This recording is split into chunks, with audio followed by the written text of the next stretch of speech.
Doctors, we are live.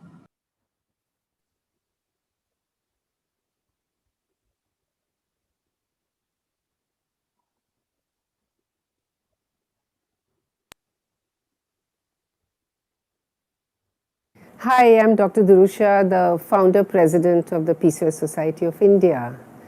The society is of multidisciplinary experts in the field of gynecology, dermatology, endocrinology, and all the allied specialists who look after PCOS women. We all are focused on creating awareness on PCOS, both amongst doctors and updating their knowledge. And we are also wanting to create the awareness amongst women at large for them to understand what they are having and what their problem is.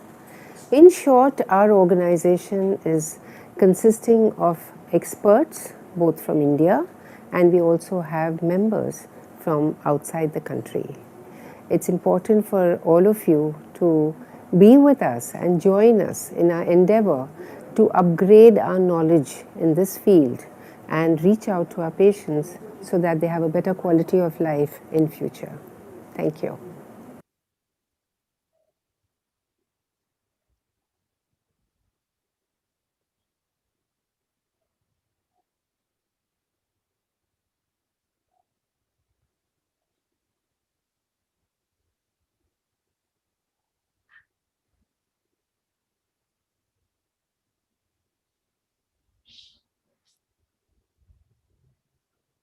To all of our audience out there, a very good welcome, and the welcome to all of our faculty as well. Today's topic is hyperandrogenemia in PCOS. The audience out there might be wondering about how common this entity is in PCOS and how common this entity is in all women when you consider all women. And it has been sort of decided that 5 to 10% of all women somewhere in their life display some evidence of hyperandrogenemia. And usually the first manifestation of hyperandrogenemia in a woman is on her hair follicles and in terms of hirsutism, even though some may display acne as the primary presenting point. But 80% of these women who present to us with some evidence of hyperandrogenism do have this hyperandrogenism, which is secondary to PCOS. But however, we cannot forget the other 20% who may have other causes as well. So it poses a diagnostic challenge for us and definitely a treatment challenge for us also. To address this very difficult problem, we've got a galaxy of people with us today. And I think Dr. Sinduri will be introducing the speakers, and we'll proceed on from there.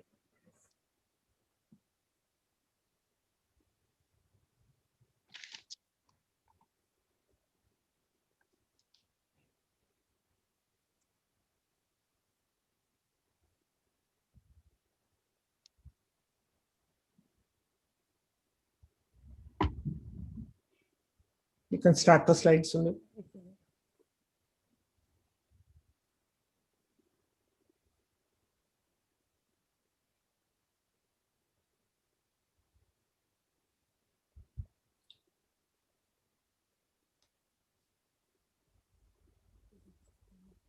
Okay, we can move on from there. And I do come from Coimbatore, and I think I've been in Coimbatore for many number of decades and have been running teaching programs in Coimbatore, and that I consider as an important part of my career. And anyway, we'll proceed to the other speakers.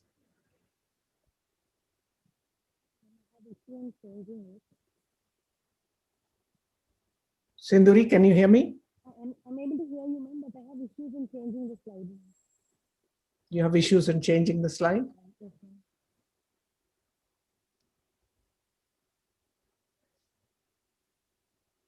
Can the technical person help her to change the slides? Slide share. I'll be sharing from my side, doctor. Yeah, why don't you do it?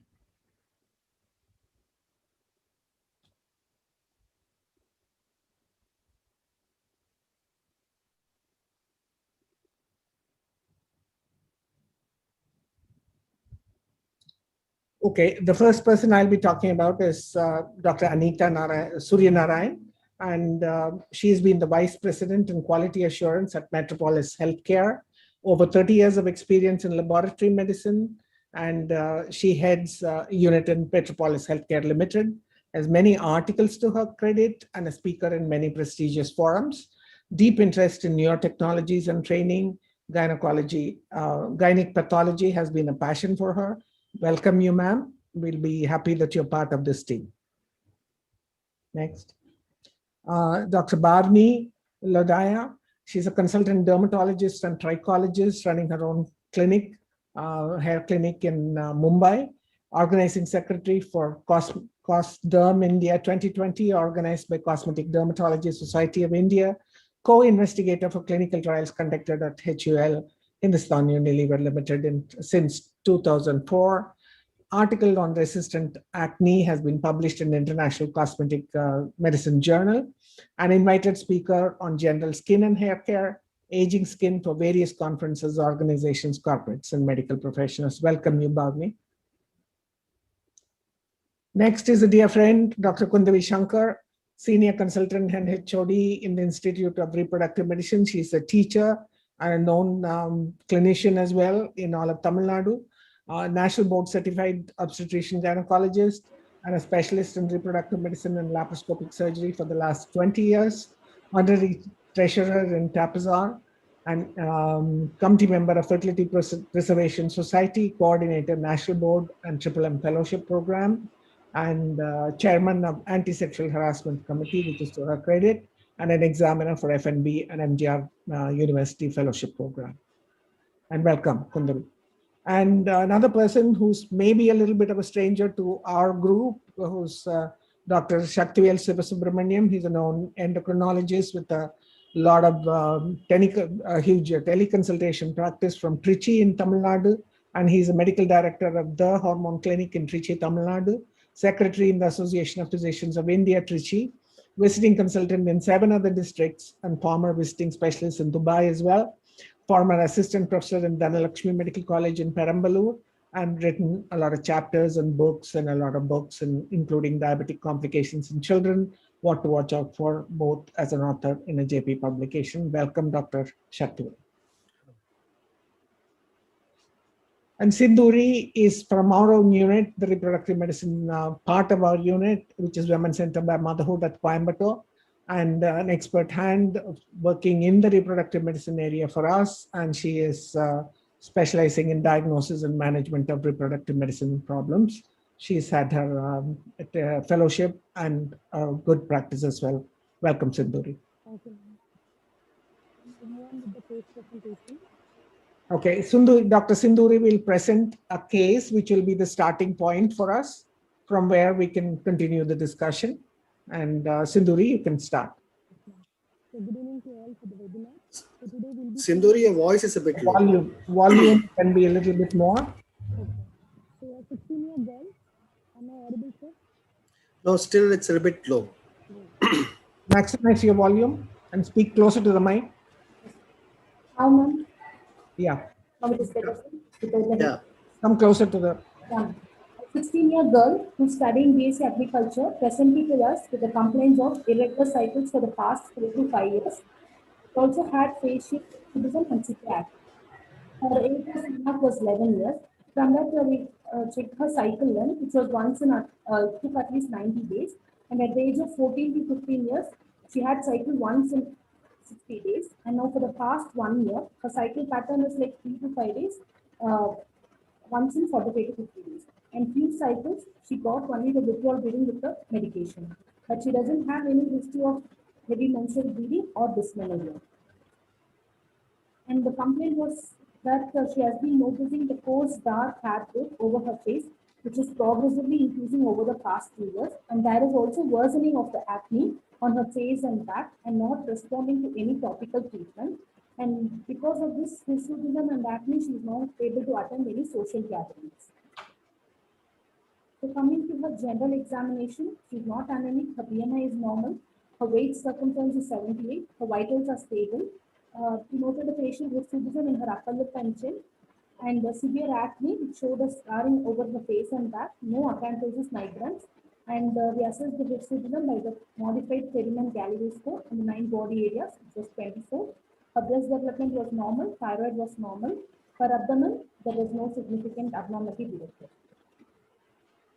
And coming to her lab investigation, her hemoglobin levels were normal, thyroid and prolactin was normal. Her day 2 hormones, FSH was 6.5 and LH was 15.81.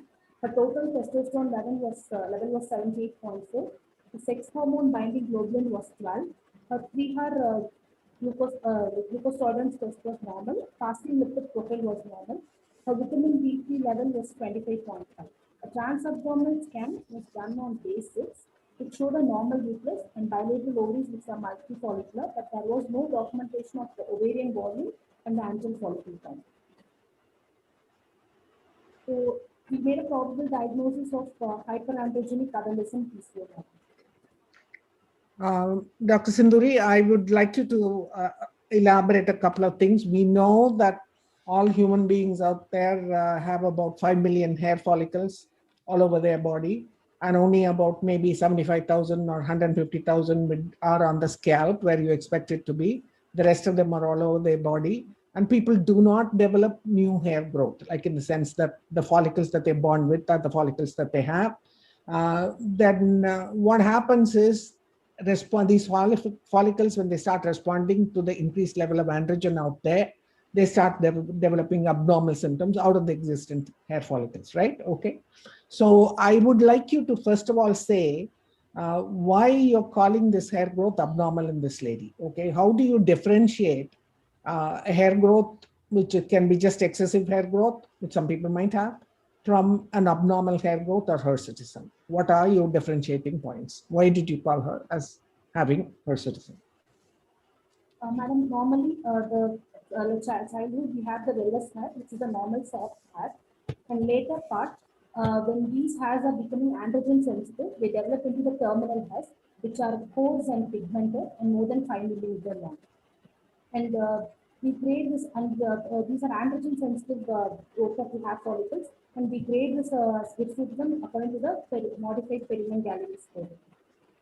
Okay, so what you're really telling me is that it's where the hair growth is, the area of hair distribution makes it abnormal, and the type of hair growth which is abnormal as well. Okay. Okay. Can you tell me where, whether the normal hair itself, when the hair doesn't look abnormal, whether it can be increased, vellus hair becoming more in certain situations? Like in a newborn, sometimes you can have plenty of vellus hair. And there are other situations like, and all obstetricians, all of us will have to be aware of the fact that it can be even people who have other medical problems, okay, including hypothyroidism, or people who are anorexia nervosa can do that. And we probably are seeing it a bit more now these days because of the fact that a lot of these fads that are going around in dieting and losing weight and all that kind of a thing, anorexia nervosa and a lot of other things, which I'm sure, we'll talk about a little bit later. But there are normal hair going. The two factors that you're factoring in is the fact that the hair itself was abnormal looking, and then it was in androgenic areas. So these are the area of distribution, which is androgenic, and the fact that the hair was abnormal is what is making you call her as somebody with a hirsutism. How do you use the word? Would you use the word virilization for her? No, ma'am. We tell virilization, like normally a PCO girl will have mild to moderate hyperandrogenism. And in Can you keep changing the slides, please? No, you don't go for this right now. Okay, you can. Okay, go ahead. Yeah. So normally a girl with the adolescent PCO will have mild to moderate hirsutism. In case of a frank virilization, they will have a severe hyperandrogenemia. There will be deepening of voice, and there will be clitoromegaly, that the clitoris will be more than 10 millimeter. And she'll be having the male pattern balding, that is the frontotemporal balding, and along with the breast arthropathy. So we can't, and in case of this virilization, we need to also rule out adrenal tumors, or it could be a cause of virilization happening. So what you're really saying is that mild degree of hyperandrogenism can give rise to only hirsutism, mild to moderate, but when it becomes a severe degree of hyperandrogenism, then it gives rise to other things like frontal balding, change of the voice, and muscular mass becoming more and more clitoromegaly, especially the length of the clitoris and the width of the clitoris being more. So you have to, when you're examining a lady with a what you think is hyperandrogenism and a hirsutism, you have to probably look for these other features as well, because of the fact that PCOS usually gives rise to the mild and moderate and hirsutism only. It doesn't go to virilization. When you go for virilization, you have to think about severe degree of virilization. You have to think about other pathologies which Dr. Shaktivel should be dealing with rather than us. Okay, so I think that is one other factor that we have to think about. And how do you grade it? Can you talk about if you can get to the slides? Otherwise, just talk about it. And how do you grade it? What is Ferryman-Gallwey scoring? You know, not everybody might be aware of what Ferryman-Gallwey scoring is. How do you use it?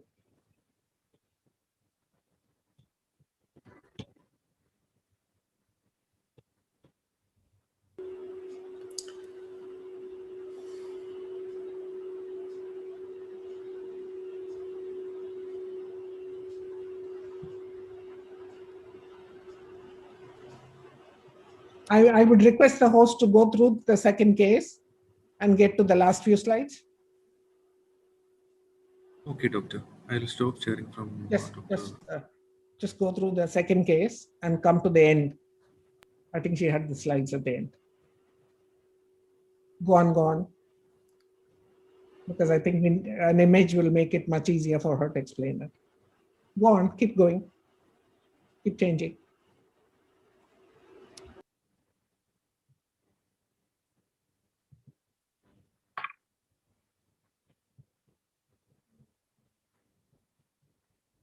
Go on.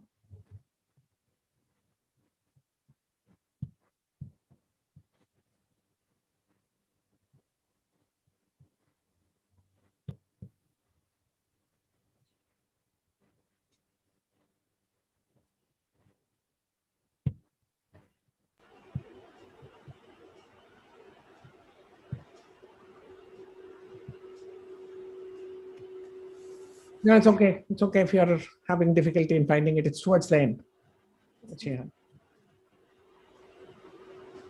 Okay, Ferryman-Gallwey scoring is basically 9 different areas in the body. All of them are so-called androgenic areas, where usually the male has hair and the female does not have hair. So you look at all of these 9 areas and you examine them. They are areas like upper lip, the chin, the front of the chest, in between the mammary areas, abdomen, lower abdomen, upper back, lower back, and all thighs, and all of these areas. The 9 different so-called androgenic areas, and you score them 0 to 4.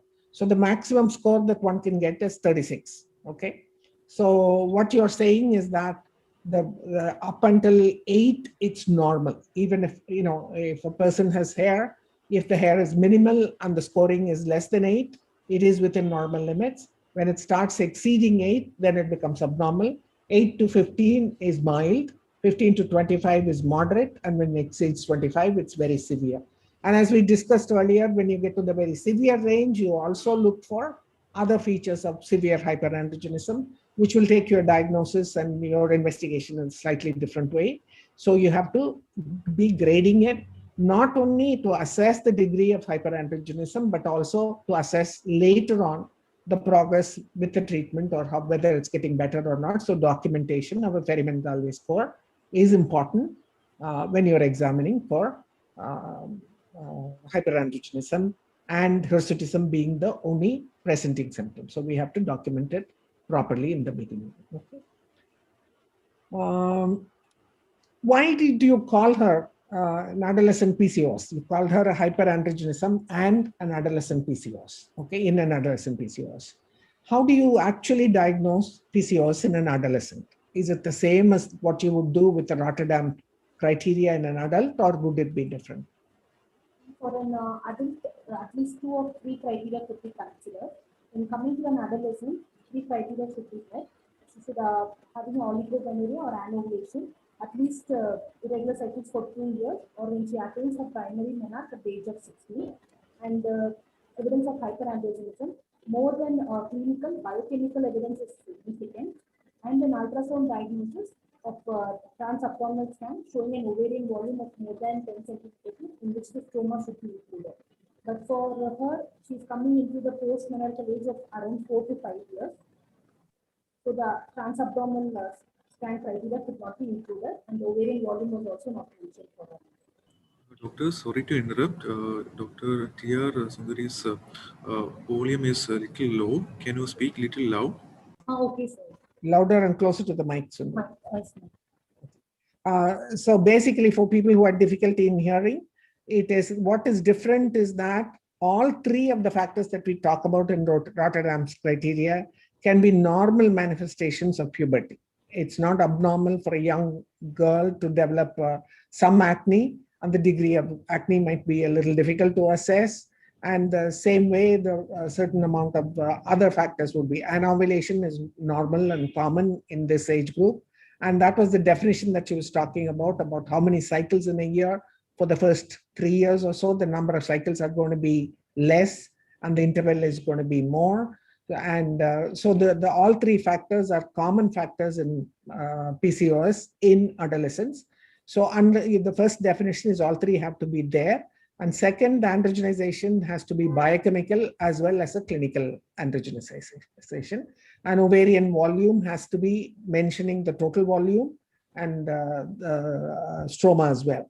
You don't have the mention has to be there. So diagnosing PCOS in adolescence is tricky by itself. And not every hirsute girl that walks in, or not every girl with an acne, or not every girl with obesity becomes PCOS. So you have to adhere to the definitions, and one has to be categorically making a definition, because when you're labeling somebody as a PCOS, we are labeling them almost for lifelong. And you can see the trauma of it on the family, trauma of it on this little girl that's growing up. And even when she gets married and all that, she carries that label with her and saying that I've got a genetic problem, which is PCOS. They have to understand it's only a metabolic disorder, which can be controlled in variously different ways. And they should not be labeled as PCOS unless we are 100% sure that they are PCOS. Okay. So in adolescence, labeling somebody as having hirsutism is a little tricky, and labeling somebody as having PCOS also is a little tricky. And we have to be careful in making these diagnoses. Thank you, Dr. Sinduri. I think we will move on to Dr. Shaktivel now. Yes, ma'am. You can take the slides off. It's okay. We don't need the slides. He doesn't have the slides. It's okay. Dr. Shaktivel, I think now comes the important part of it, because a lot of time we are stumped. We are examining a patient, and we see a lot of atypical things, don't fit totally into PCOS. And we may or may not have all three, and we're unsure about what we are dealing with. What should we be looking for beyond what I talked about? Yes. Thanks for the opportunity, ma'am. And as you said, I'm the odd man out here. Let me try to make my presence felt. Good. Thanks for the good presentation, Dr. Sinduri. Sinduri, my question to you is, you said this is an adolescent. I get it. You said there are features of hyperandrogenemia. I get it. Now, if I'm going to tell that this person has an adrenal problem, how are you going to defend yourself? Why do you say it is PCO? Why can't it be an adrenal problem? That's my first question. Because we have only done the examination. We have not done any evaluation blood test right now. And from what may not be ready for all of your questions. I'm not going to ask her. Don't worry. I will answer them. Yeah. So the second question is, of course, from the history, from what I could see, there was no evidence of hyperinsulinemia. Basically, acanthosis was not there. But having said that, any hyperandrogenism, we need to look into the source. It could be ovarian, it could be adrenal, or it could be peripheral. So these are the three common things. So let us keep it even, Steven, still we come to a diagnosis. So until that time, let us keep our options open. It can still be adrenal, it can still be ovarian. So for what I would like to suggest is we could, so since we consider hyperandrogenism of an adrenal cause also, we should also have this history of a premature puberty. Okay, so premature puberty is something which we see more in adrenal conditions, which means an increased pubic hair or axillary hair presence even before the age of 8 years. Okay, and that's mostly because of DHEAS. And premature puberty is it's a separate independent thing. It does not depend on your normal puberty as such. The axis is different. The other thing is you said hirsutism. Of course, it was a hirsutism, but I think it's and your score was 24. From the initial conditions, I was thinking maybe the score would be somewhere between mild to moderate, but it was moderate to severe from what you said. And now, as per the adolescent criteria, they said all the three conditions should be present, right? Rotterdam, all the three conditions should be present. So we have not yet done an ultrasound. So right now, we do not know whether it's going to fit into the criteria right now. We have two present now. The third is yet to be done. The ultrasound has to be done. Okay.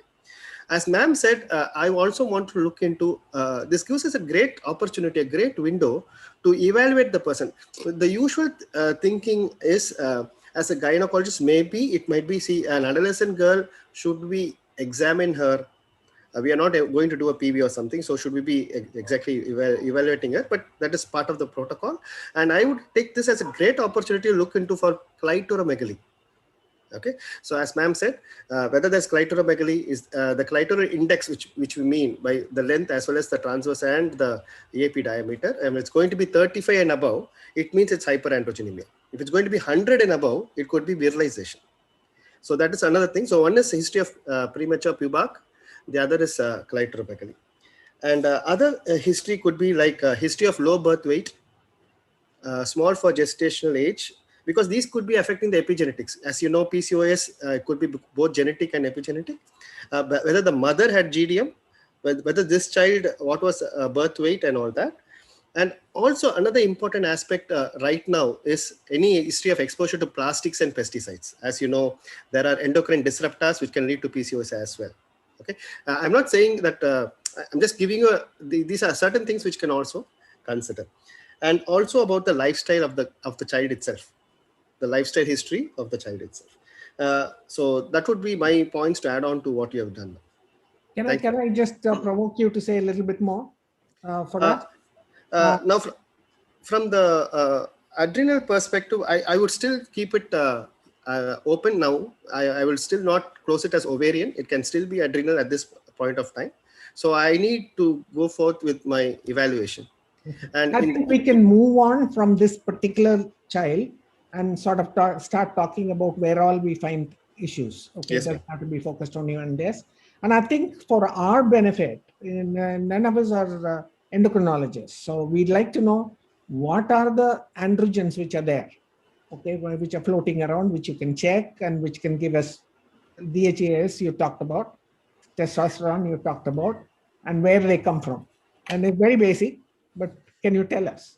Yes, ma'am. When we talk about hyperandrogenemia and androgens, the most important things that we look into are testosterone, androstenedione, and DHEAS.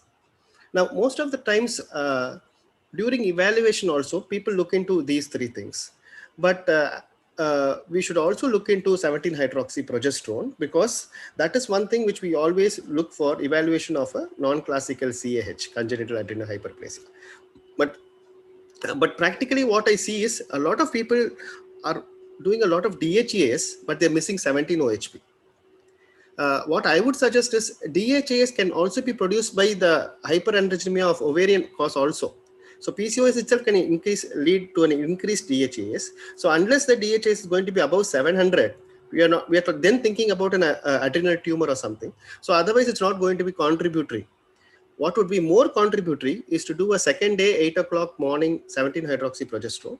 And if it is going to be more than, say, 2000 nanogram per deciliter, then 200 nanogram per deciliter, then we thought we can go for a ACTH stimulation test. So I would kindly ask all of the gynecologists to use more of 17-hydroxyprogesterone on the second day of the cycle, fasting state, because that would open up or at least close down that option of an adrenal issue.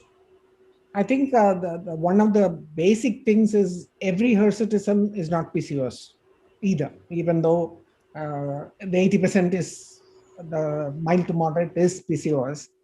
But there are interesting things like age of onset, and the rate of progress, and a lot of things that you get from the history, drug exposures, and is sometimes anticonvulsants, some of valproate and a few other things can give rise to it as well. And anything that has an onset much later in life, we have to think about other things. Okay, there are a couple of things which start about the same time and progress the same way. That is NCCAH and Other adrenal causes yeah. like So Cushing's. yeah. So I think basically the age of onset is important. Is it puberty? Is it much later in life? And the rate of progress also is important, because when the rate of onset is when it starts much later in life, you have to be more aware of other things. And that is a time that you should have somebody like Dr. Shaktivel evaluate her. Somebody starts having hirsutism just all of a sudden when they're 20 or 25, and the ovaries look a little cystic. We cannot label them as PCOS. And if the rate of progress is very fast, and then again, something may be not quite right. And would you look for features of where the fat distribution is, and evidence of insulin resistance and all of those things clinically? I was holding my cards for the next case, ma'am. Okay, this is the only case you can go. Okay, fine. Because I was looking into lean PCOS as the next option. So that we'll concentrate only on fertility. That will be for conservation. Okay. So from the PCOS perspective, again, there's this new concept called, we usually think as a PCOS being obese 80% of the time, and 20% it is non-obese. And therefore the peripheral conversion we speak when it's going to be obesity. And then we think the body fat, and because of that, there's a conversion. But there is new concept of how to define obesity itself. We do not go only by BMI, we go by something called fat content and fat distribution. So when you take fat content and fat distribution into account, then the definition of obesity changes.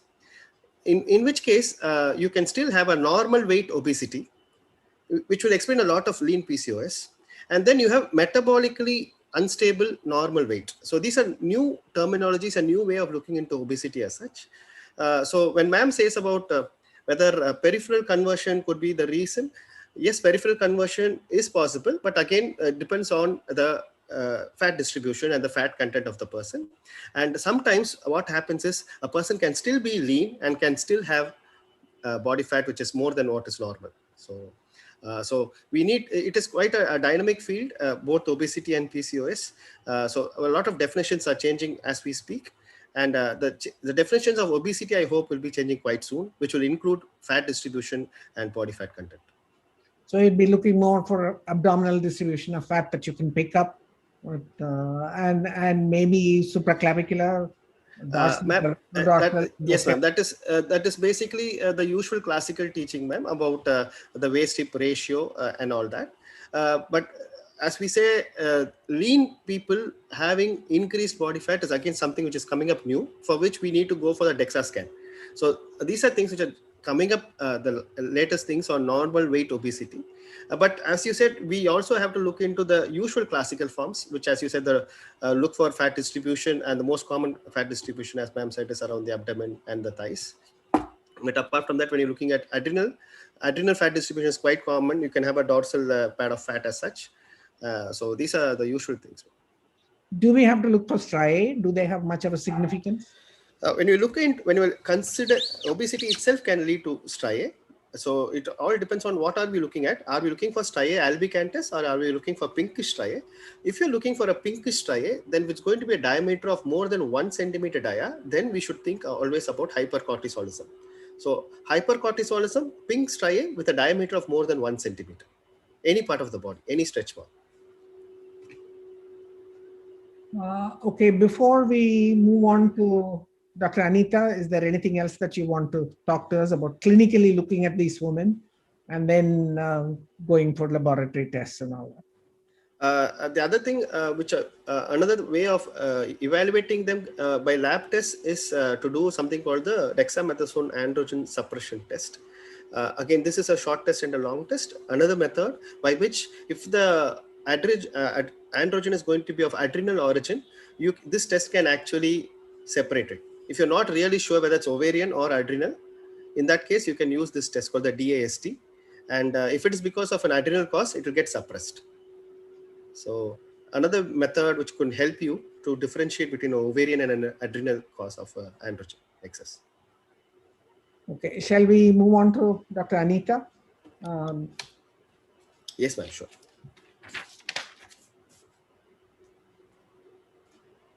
Thank you, ma'am, for the pleasure of being with the Society of Gynecologists and Endocrinologists. It's so rare for us, so I thank you for the opportunity.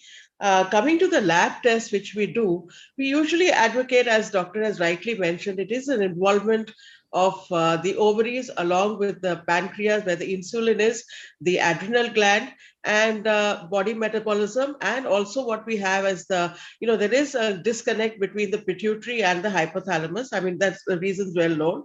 So when we look at the biochemical test, which we would suggest, I think since it's easier to collect a sample in one go, we would pick up the samples for androgen. So here we will look for testosterone, basically. Along with the testosterone, of course, we have to look for, because it's total testosterone, so we look for SHBG.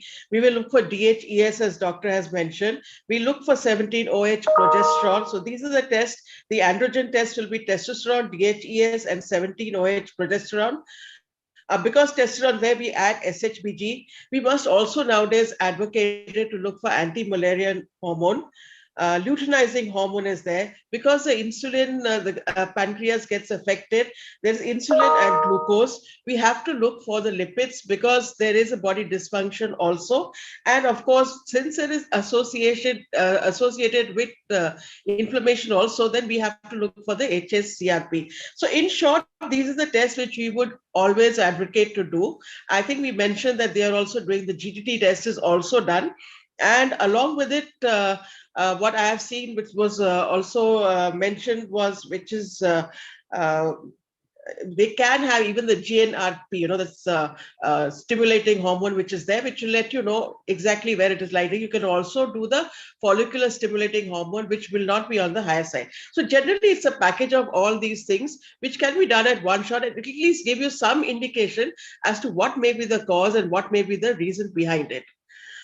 One more thing which we do mention is that all the lab tests, and I think all the doctors do have this, don't sometimes come out the way they are expected to come out. That's because the body is such a complex organ, and things don't really work out the way. The AMH may not come out the reason it come. But I think as far as PCOS is concerned, it at least lets you know whether it's an adrenal or an ovarian, so the treatment can be accordingly done.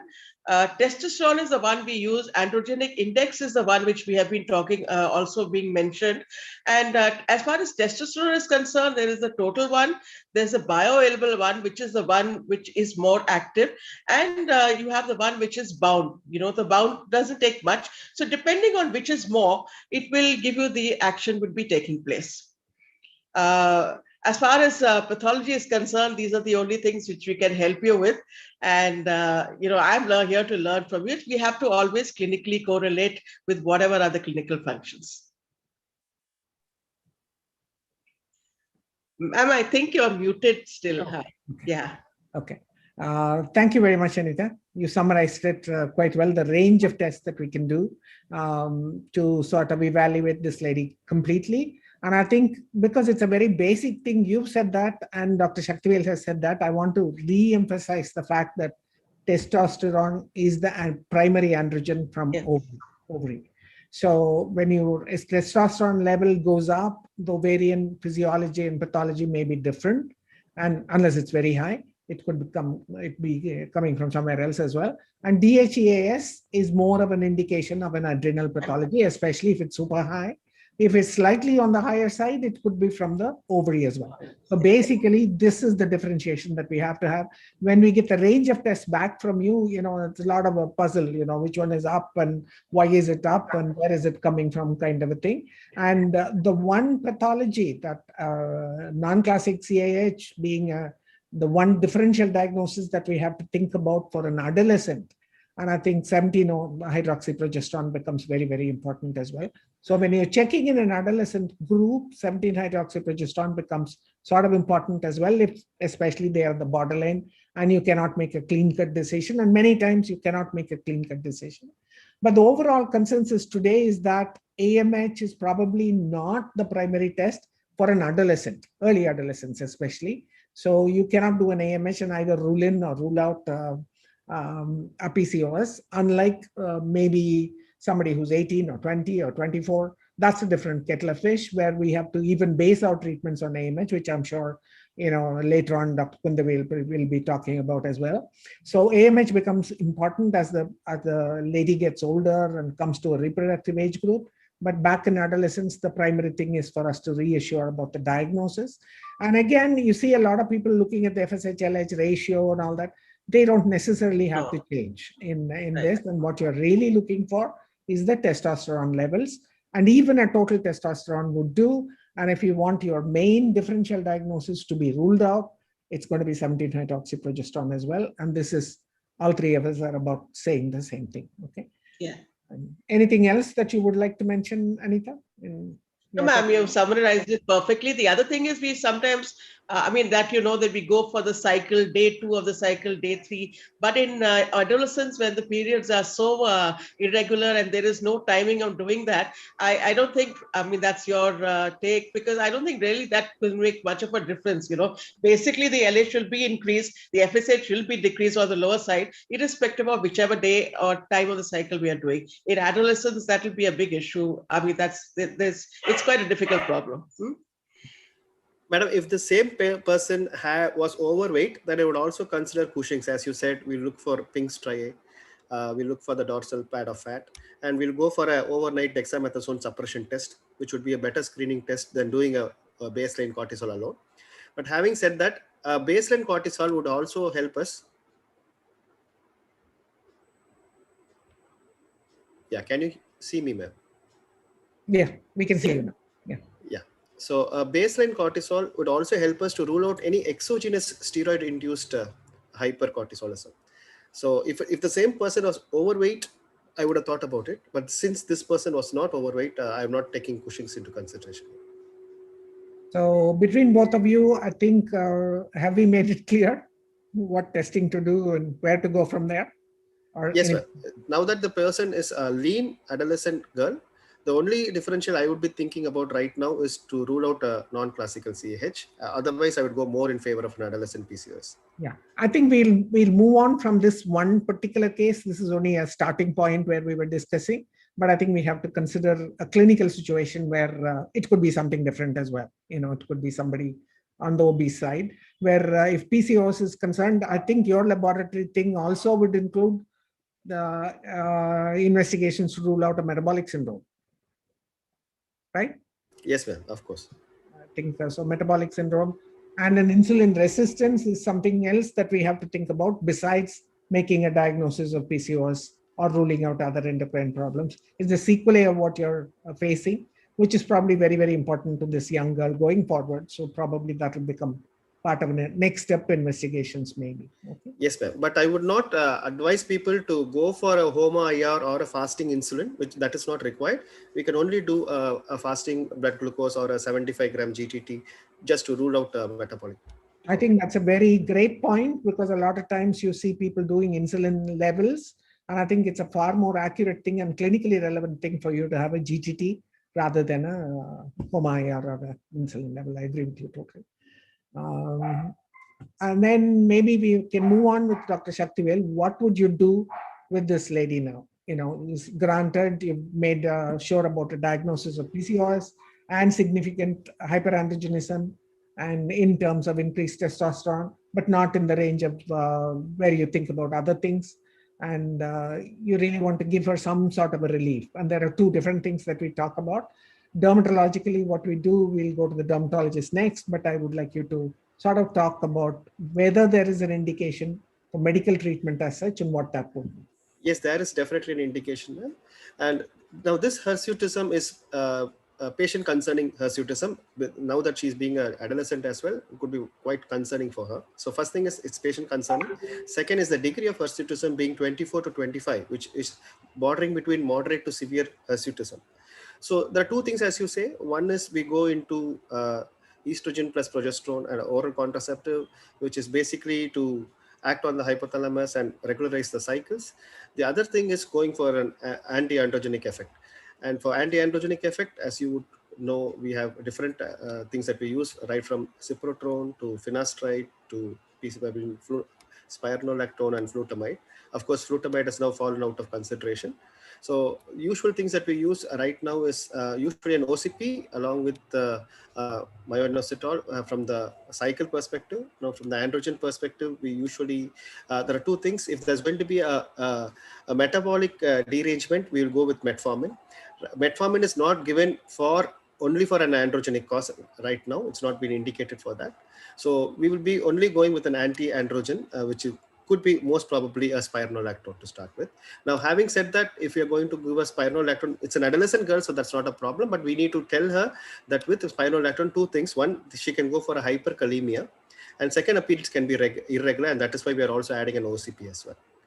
And we'll try to start to uptitrate it, starting from 50 mg BD, and then uptitrate it up to 100 mg.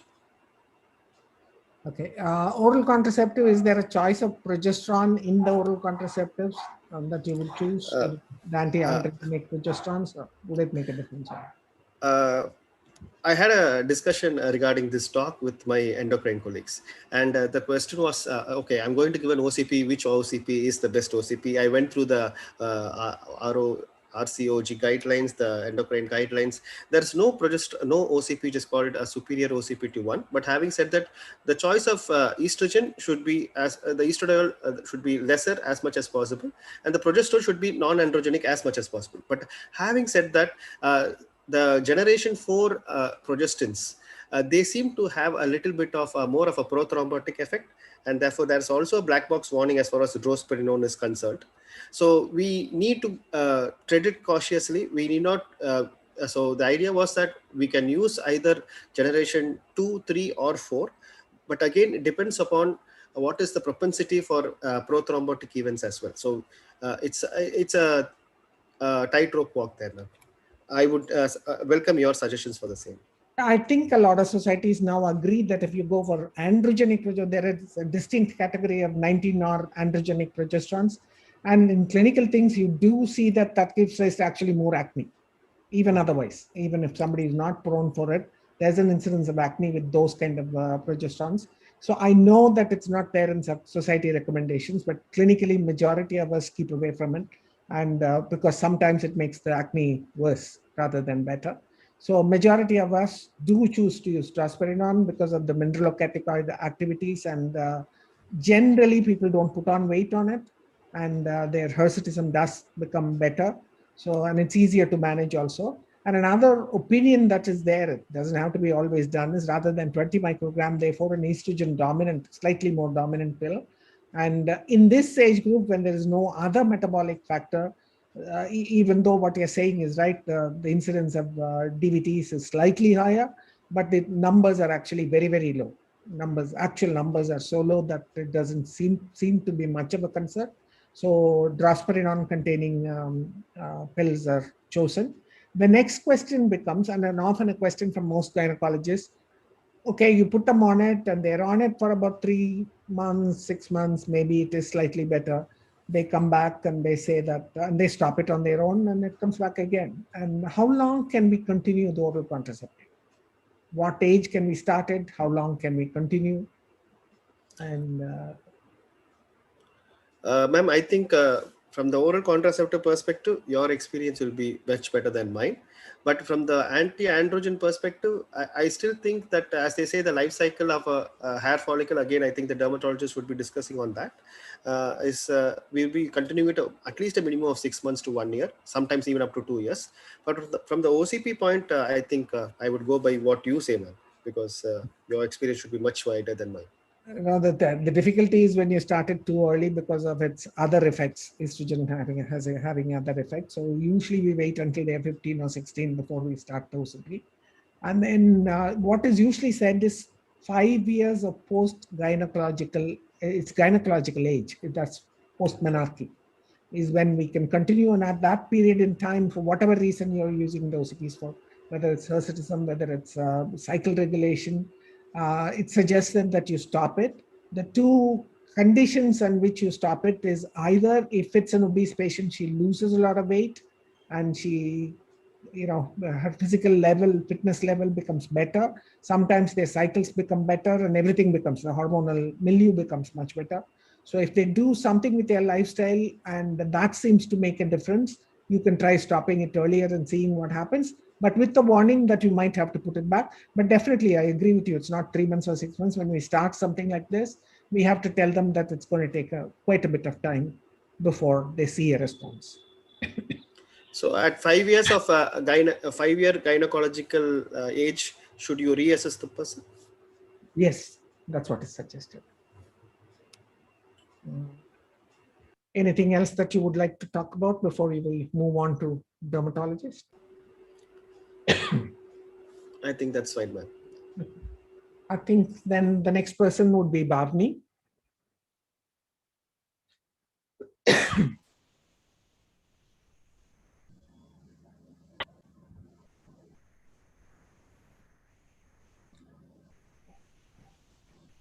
Bhavni, welcome. And there are a couple of people who may be feeling like fish out of water with us, but probably we deal with you much more than any other specialty. So welcome to you, okay? Because when these patients walk into our office, their primary problem is the skin, okay? No matter what else I tell them, the parents aren't going to be happy. And I can talk about the long-term consequences of a PCO or whatever, the metabolic consequences or whatever. But their immediate concern is something that concerns you, okay? So I'd like to take it on and tell us how you would deal with a youngster like this. Yeah, thank you, ma'am, and thank you, PCOS Society, for inviting me on this platform. So, ma'am, this patient whom we presented, she's a young female with a lot of acne on the face and back.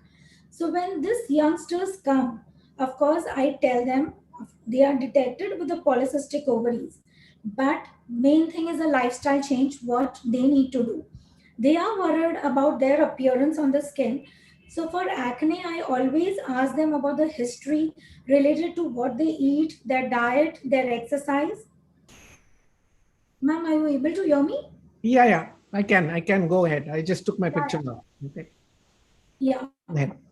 This is the history what I asked them. And first thing is I always tell them about the lifestyle changes if it's required.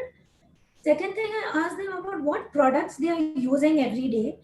And I tell them to cleanse their face with a cleansing agent which has a mild salicylic acid, because that helps to decrease the keratinous plaques and helps to decrease the follicularization.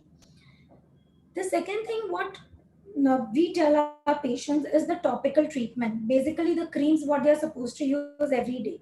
And one of the creams is the benzoyl peroxide, which comes as 2.5% or 5%. Especially on the face of young females, I prescribe them 2.5% of benzoyl peroxide, which is bacteriostatic. And on the back, we tell them to apply 5% of benzoyl peroxide.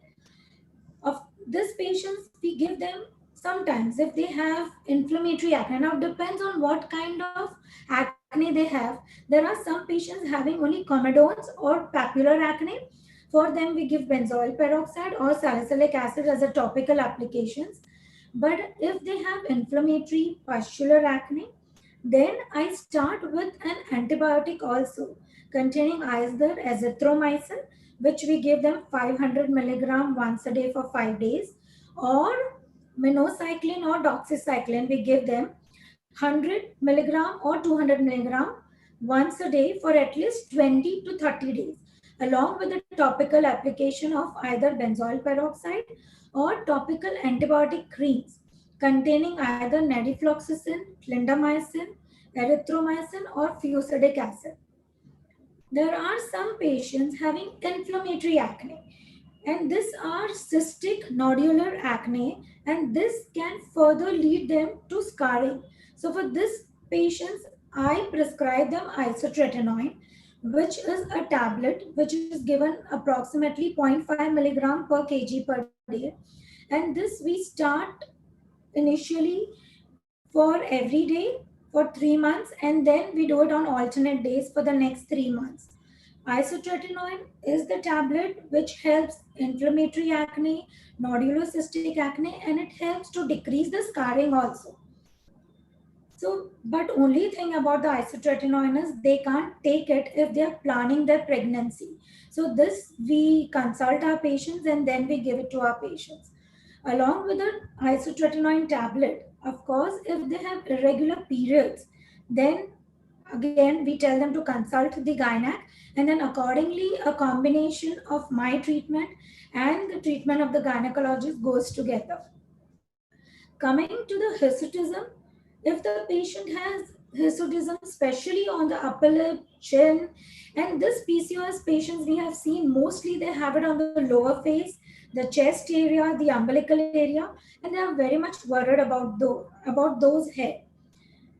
In the patients who are more than 15 years of age, I start them on the laser hair reduction. Of course, we instruct them that laser is not one setting. They would require settings of laser, and it can be anywhere between 6 to 12 to 18 settings, depending on the severity of the polycystic ovaries, what they have. Along with that, the lifestyle changes matters a lot, because during the course of the treatment, if they understand that they are on any hormonal interventions, then it's not only the hormones, it's their lifestyle changes which is going to help them on the long run. So as you all have discussed, I also tell my patients that of course you have to take the hormonal interventions for the next 1 to 5 years. At the same time, while you're on those hormones, you have to maintain your lifestyle. And along with that, for the hirsutism, I start my patients on the laser hair reduction. Now the settings depends on each and every individual. First setting, if I do it today, I tell my patients to do the second setting anywhere between 45 to 60 days. So first 3 settings, we do it at 1.5 to 2 months interval, and then gradually the interval increases as there is a hair reduction with a laser hair removal.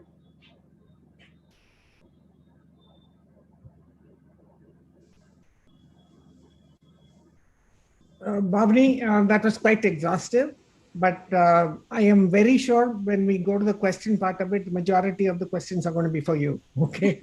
So Yeah. please hang on in there. I think we have one more topic to cover and we'll move on to Dr. Kundavai with it and come back to you later. Okay. Thank you. I think, can you have the second case presentation now? Sindhuri?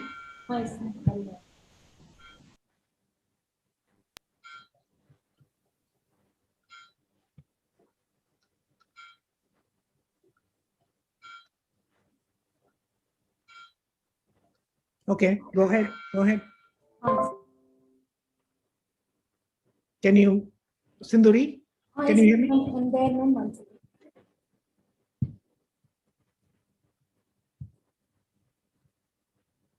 So we'll be moving on to the second case. She's a 27-year-old lady who's married for 2 years, presented to us with a complaint of primary infertility, irregular cycles, and complaints of acne and facial hirsutism since her adolescence.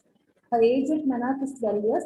Her cycle pattern is 4 to 5 days once, and she gets a cycle once in 60 to 90 days. And there is no history of heavy menstrual bleeding or dysmenorrhea, and she doesn't give any recent history of weight gain and any significant family history. So on examination, her BMI is normal, her waist circumference is normal, her vitals are stable. She has mild facial hirsutism and acne. Her modified Perryman Galloway score is 50. On bilateral breast examination, it's normal. Thyroid is normal. Her per abdomen and specular examination is completely normal. So coming to her blood profile, hemoglobin is normal, thyroid is normal, her AMH is 12. Day 2 FSH LH is 4.5 and 9.8. The total testosterone is 35. Sex hormone binding globulin is 14.1.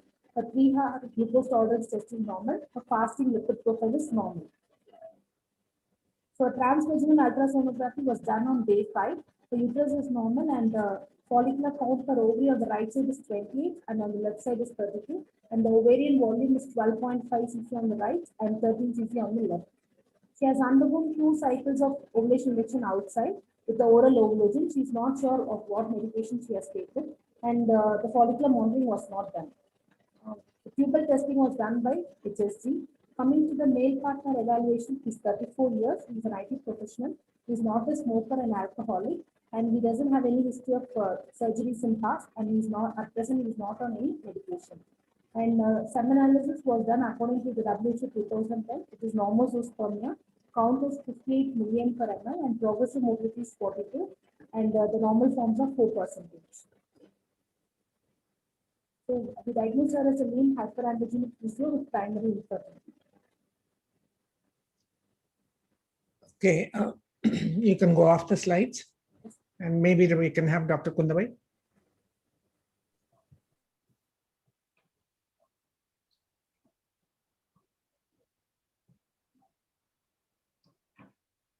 Can I have Dr. Kundabai, please?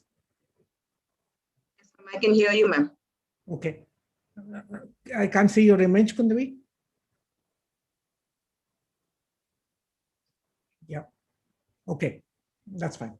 Kundabai, because of lack of time, I Yes, think ma'am. we concentrate on one thing, okay, which is the difficulty that you and I as fertility people face when you're faced with this type of a profile, a lean PCOS with a high LH and too many follicles sitting in both ovaries, and we have to do an ovulation induction for her, okay? So I'd like you to sort of first address how you would just try for an ovulation induction. And the second half of it, you can address what you would do if you had to do an ART. How would you control a COH for her, okay? This is a lady, 26-year-old lady, with a high AMH about 12, high LH of 9, and the rest of the blood test seems to be all right. The ultrasound is a very daring ultrasound. It's showing us more than 50 antral follicle count. And probably this is one person where you need to at least counsel her before you start the treatment, one, because she may or may not respond for the oral ovulations when you're giving her. That's number one. When you start with the gonadotropins, either she may respond or she may not respond, because earlier school of thought, people thought higher AMH, they would hyperstimulate. But now I think of late, we have seen that higher the AMH, that the patients may not respond, and they may need a higher dose of gonadotropins. To start with, probably, because now the guidelines is, you can go with the letrozole or something, where yes, letrozole could be started, but still, I think you bring her back in about day 10 or something to see whether she's responding. If she does not respond, probably we can add a small dose of gonadotropins. Earlier, we were thinking high LH should be add only the recombinant FSH. And with the smaller doses, probably a low dose step-up protocol starting with 37.5. But still, again, we'll have to be very, very careful, because this lady will suddenly blow the top and they're going to have problems with the hyperstimulation. This is with, if you go with the controlled ovarian stimulation. Sometimes, even with letrozole, they may not respond. I do not know whether Madam would agree, where people just try with 2.5, then 5 and 10.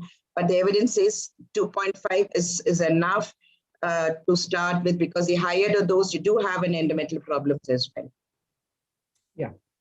Yeah, I totally agree with you, because you see the step-up regimens, where they go for higher and higher dosage without even giving a break in between.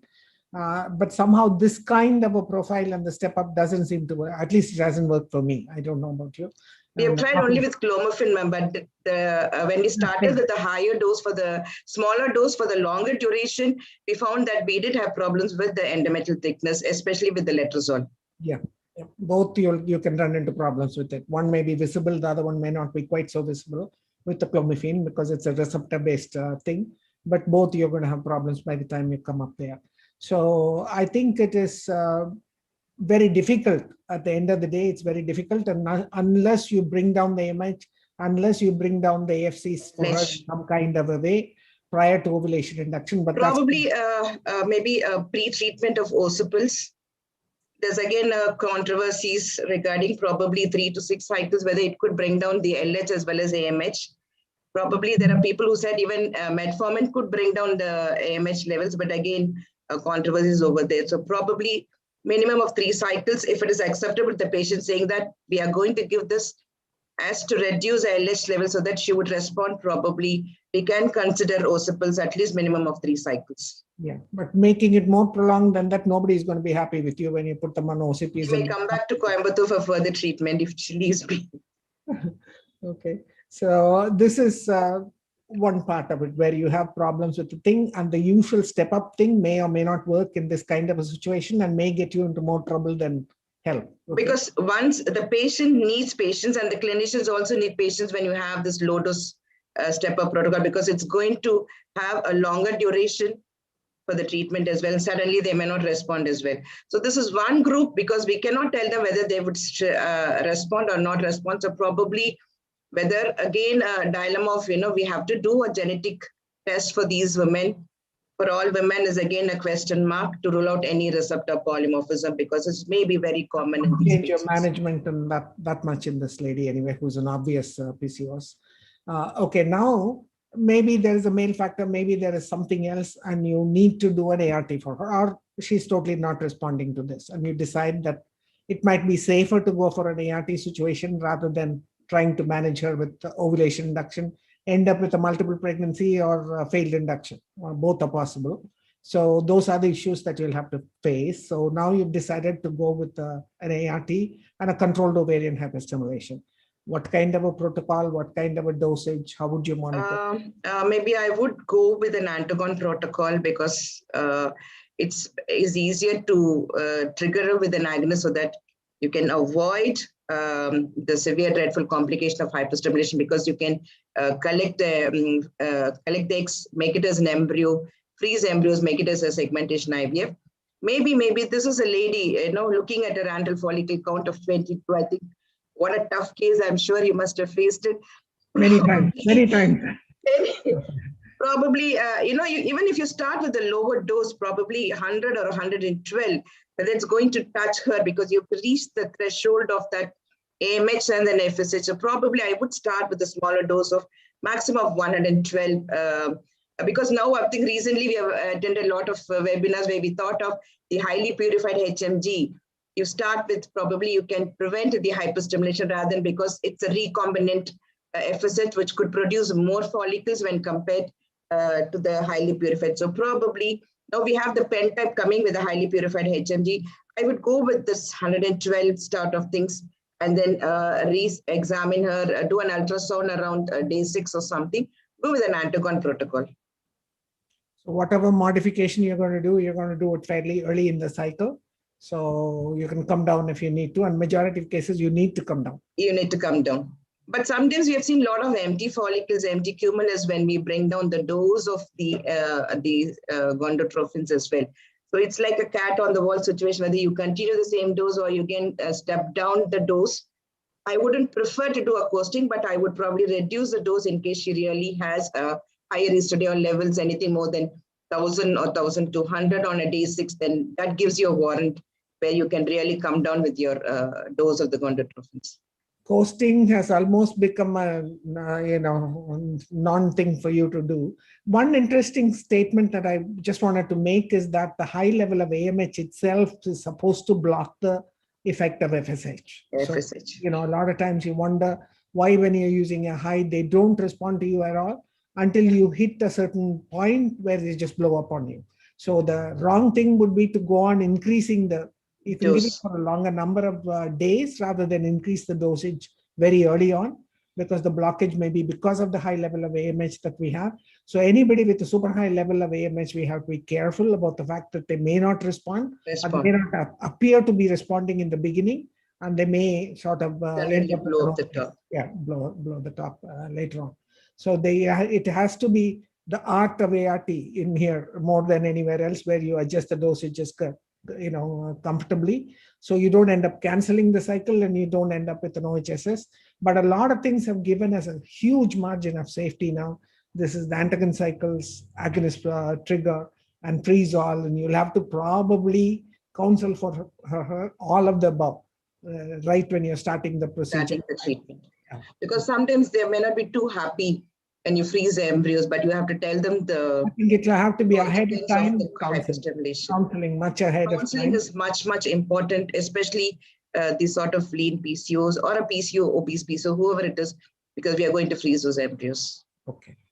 So I think it's a fascinating talk on hyper responders. That by itself can take you for a whole session, for a whole day also. So thanks anyway for summarizing very well. And I think we may still have about 10 or 15 minutes left for the questions. And the few things, do we address in a young adolescent girls, the eating disorders? Yeah. The social stigma, because they go for a depression. You know, I think as a gynecologist, maybe we will be seeing them more than an endocrinologist. Maybe we should probably, you can just talk about that.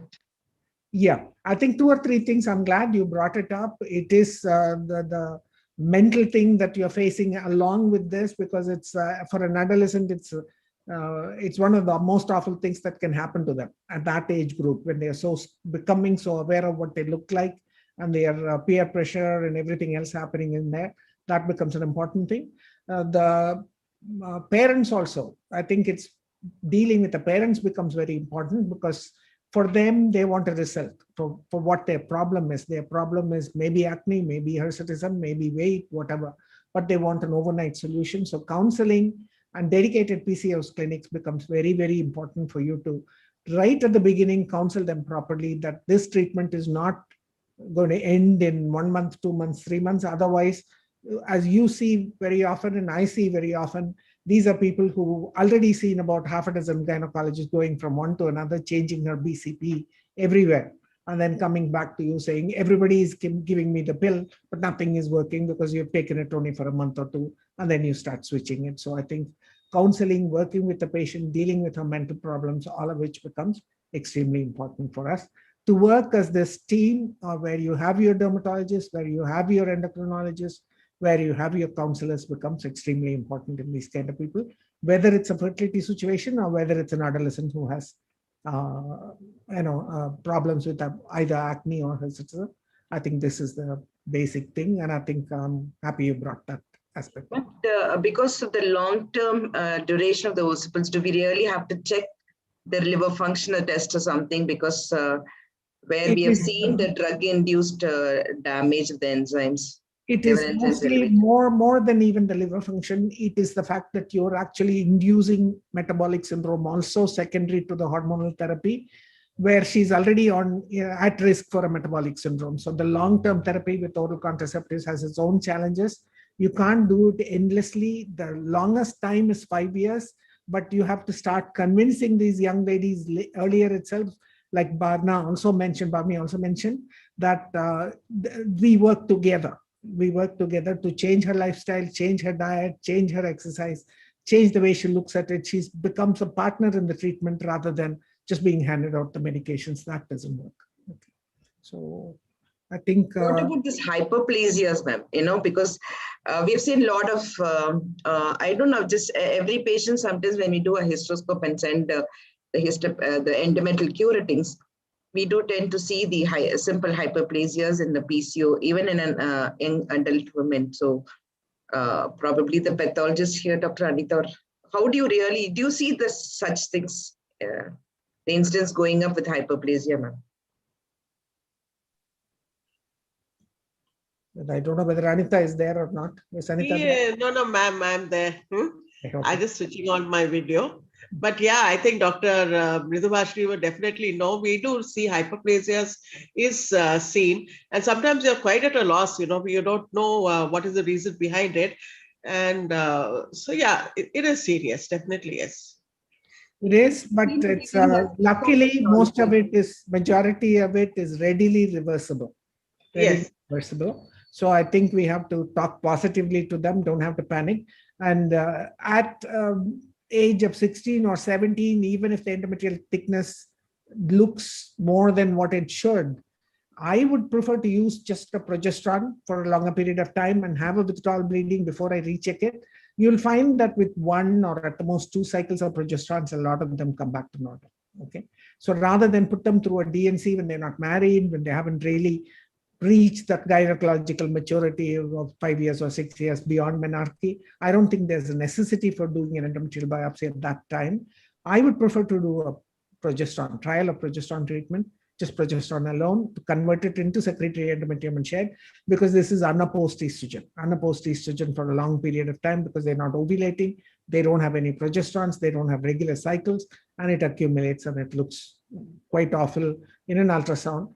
But I think it's majority of them, 99.9% is reversible at this age.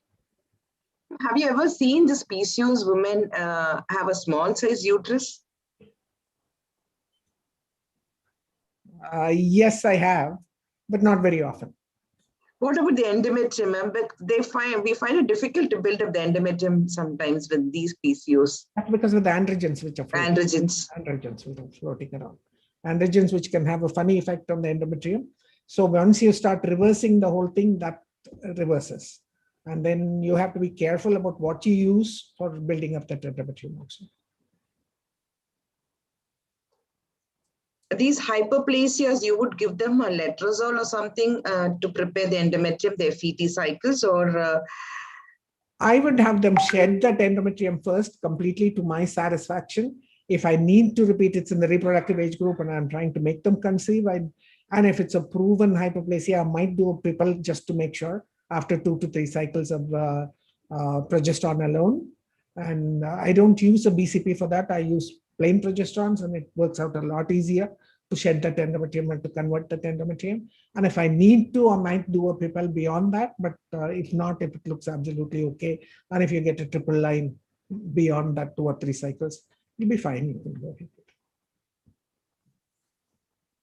Shall we go to the question bank, Shobit?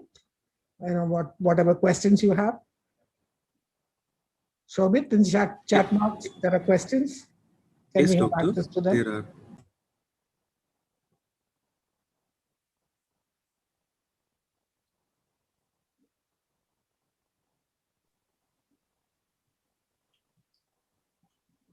I think the questions are being answered as they are writing down. You know, I can see that. Yeah. Yeah, Okay. they have been writing down. Dr. Shaktivel, Dr. Kunda Devi has quite a lot of answers are already there on that. I have answered only 2. There are a lot of questions there. Yeah. You know, say the questions aloud and then answer them also. Probably I can ask you, ma'am. Ask me. Go ahead. So many questions are there. How to control androgen excess in young girl with PCOS with kidney transplant on immunosuppressants? Dr. Shaktivel. That is a bouncer, ma'am. I mean, kidney transplant and immunosuppressants themselves can lead to a lot of issues and can lead to hyperandrogenemia. So we need to know the history of the person. So I will just leave it outside the off stump. I'll go to the next one, ma'am, which is basically lean PCOS management. Again, there's a management in the sense it depends on what the person is coming for, what age is the person, is it hirsutism, is it fertility, is it cycles? So as usual, it depends on what is the indication, what is it that they're seeking here. And the best drug to treat hirsutism in young adult, there's no such thing as a best drug. It depends upon the clinical scenario. Usually we start with spironolactone. Again, it depends on how old is the person, is they planning for pregnancy or not. Because spironolactone, if you're going to give it, we're going to give it along with an OCP because it by itself can lead to irregular cycles. And spironolactone is something which has to be monitored because it can lead to hyperkalemia, it can lead to hypotension because it's an aldosterone antagonist. But yes, we start with usually aldactone, spironolactone, and then we depending upon what is the indication and what the dermatologist says, and then we try to change things as it goes. Would you prefer spironolactone as a first line of drug? No, I think the first line of drug still everybody accepts that it has to be an oral contraceptive. Okay, and if you need to, then you can add. This is a helpful drug. What I meant is after the oral contraceptive, as an anti-androgen. When you add on to it, and the next leg that you prefer to do is spironolactone. Yeah. But I do see a lot more people using it in US. I think in US markets, spironolactone is being. So the mention of spironolactone, we add an OCP. So it doesn't We don't give it alone as a standalone drug. First is OCP. OCP along with it spironolactone. Ma'am, can I share my experience? Sure. Related to hirsutism, what I have seen is flutamide works best for many of our patients. And once we start them on flutamide, then we start them on the laser hair reduction. And if the patient has acne and hirsutism both, then the spironolactone works better for both the indications, and then start them on treatment. This is my experience. Of course, if they have irregular cycles, then we start them on contraceptive pills also in connection with. You're breaking. But anyway, I think most people agree that in the gynecological scenario as well as the endocrine scenario, that the first line approach should be an OCP. And then if that is not giving you adequate control, it's an oral medication. Next choice. And probably the one with the least side effect profile is probably spironolactone. Is that okay, the way I mentioned it, Dr. Shakur? Yes, ma'am. And also the doses which they use for dermatology are very less than what we use usually from our perspective. So what kind of doses are they using? What dose do you use, ma'am, usually? 1 mg, 2 mg, right? Instead of the 5 mg? You're talking about flutamide? Yes, ma'am. 50 milligram. 50 milligram. Yeah, that's what. Less than 1 mg. Yeah, but doctor, of course, in coordination with the endocrinologist. So I send my patients to an endocrinologist, and the dose what they start. So the endocrinologist starts with the dose, and then we start with the laser. Yes, ma'am. Flutamide, as you know, ma'am, has its own problems. Yeah, that's what. Yeah, of course. So that is why we would, when you are talking to an audience, the first thing that we would recommend is the usual classical thing, which is basically OCP followed by spironolactone. And then we go for finasteride. So there's one other question that I'm seeing there. Do you check prolactin in the elder age group? Prolactin and TSH are probably checked very often for the majority of these patients for several different reasons. And yeah, it's part of the workup that we do for them, because some hypothyroid people also can come in with hirsutism. I think, and you don't want to, especially when you're dealing with an infertility population, you don't want to miss either one of these things, even if it's marginally increased. So I think we do check the TSH and prolactin. And do you have to check the entire range of androgens for all PCO patients? I think the Endocrinology Society, one of the recommendations was to check total testosterone first, and then based on the clinical profile and based on what you get back, then you can order for the rest of it as it's necessary. Yes. The one androgen that you need to check is total testosterone. And I think the free testosterone becomes a more complex test, and you need to have good labs to do that. The Endocrine Society recent guidelines says, of course, free testosterone is the best thing if you have an LCMS method by which you can do it. And they advocate for LCMS, but in a country like us, it's quite difficult for an LCMS free testosterone. Yes. It is a difficult test, and it needs to be very accurate. Earlier on, I think we used to do the RIA method, but now it's the LCMS method, which is quite difficult, and it needs to be very accurate. So we still go with total testosterone and go for a free androgen index. I think as a you can do free androgenic index. That's true. And total can come with SHBG if you want. So that gives you some indication of what is the available or the free. It's just an indication, nothing else. So it can be done that way also. Well, anti-Mullerian hormone deciding factor when we are not conclusive about PCOS. PCOS is actually basically a clinical diagnosis, and you don't need a laboratory test to tell you that this patient is PCOS or not. Like we talked about Rotterdam criteria, we talked about the criteria being different for an adolescent. So it is a clinical diagnosis, and it's basically what you do rather than a laboratory test diagnosing that.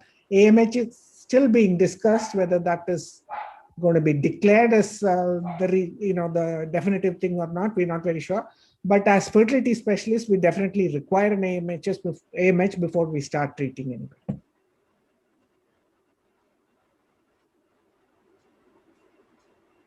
But then you have to be also very sure that the AMH is being done the right way, isn't it, Anita? You can't take the blood and leave it on a desktop for a long period of time and send it to a laboratory somewhere else. Absolutely, ma'am. Absolutely. That part of it, I think we probably have to assess. Yes, absolutely. There's a question which is here, ma'am, long one. Day 2 of cycle, FSH is 6, AMH 3, LH 5, thyroid function normal, prolactin normal. Estradiol day 2 is 35 in a 23-year-old married for 5 years. A patient stimulated with 1 cycle, FSH became 150, HMG 150.